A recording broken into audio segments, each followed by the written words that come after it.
Instead of standing up against a platform that turned into a cesspit of hate and non-consensual deepfakes, they stood in Parliament to defend it. They actively decided that protecting a billionaire's revenue stream was far more important than protecting children from AI-generated abuse. They told you that holding X accountable is a conspiracy against free speech, while ignoring the fact that a company was literally charging money for the tools used to strip women and children digitally.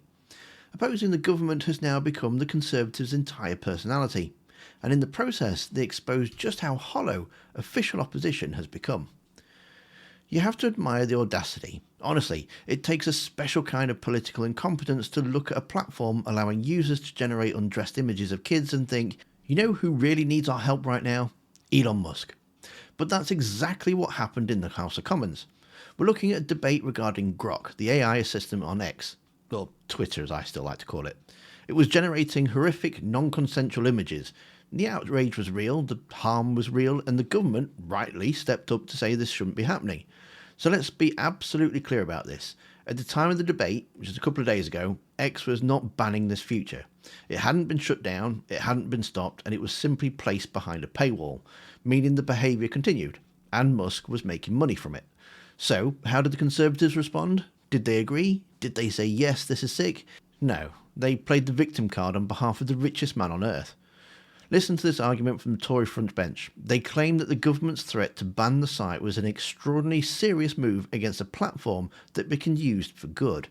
They actually called it a tool for uncovering scandals and sparking democratic revolution. It is an extraordinarily serious move against a platform that can be used for good, for uncovering scandals, sparking democratic revolution, and allowing day-to-day the free exchange of ideas, including ideas we don't like. Democratic revolution? Have you opened the app lately? It's like a blue tick badge convention for racists.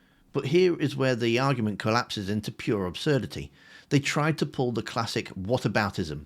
The Shadow Minister argued that the government has never before proposed a wholesale block on TikTok or Google or Facebook, or for the frequent and often flagrant misuse of the sites.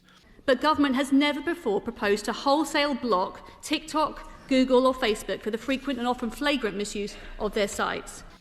This is the definition of false equivalence.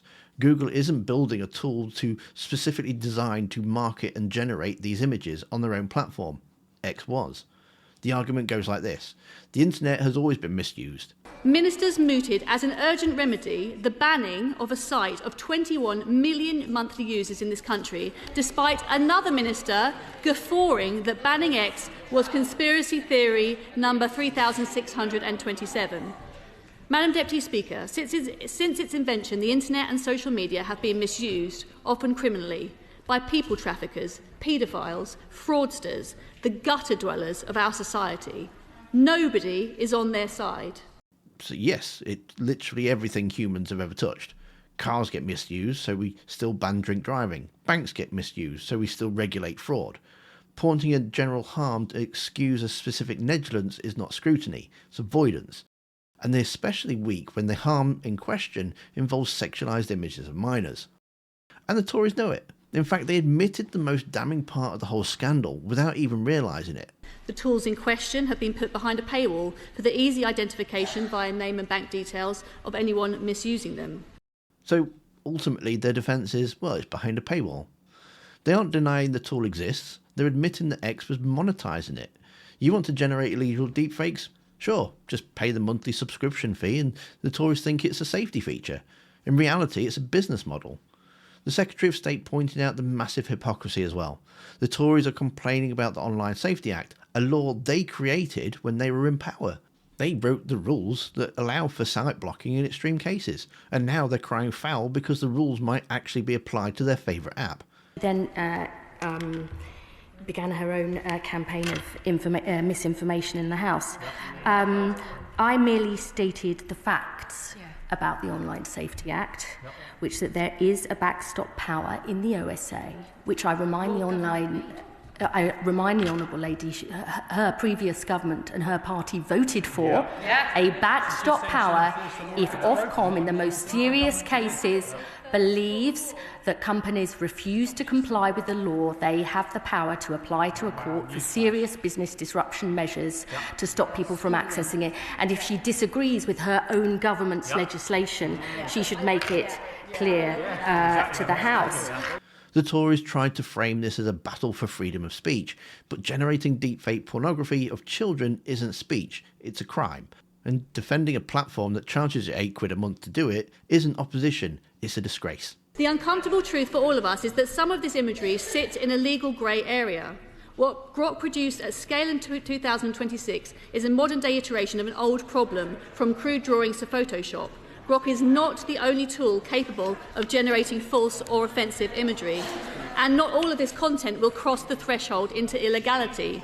Plenty of it is sick, degrading, morally repugnant, but it does not cross the criminal threshold.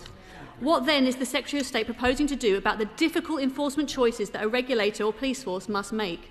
Because the risk is that with finite resource in a highly politically sensitive environment, regulators could be diverted from pursuing the most abhorrent and dangerous crimes.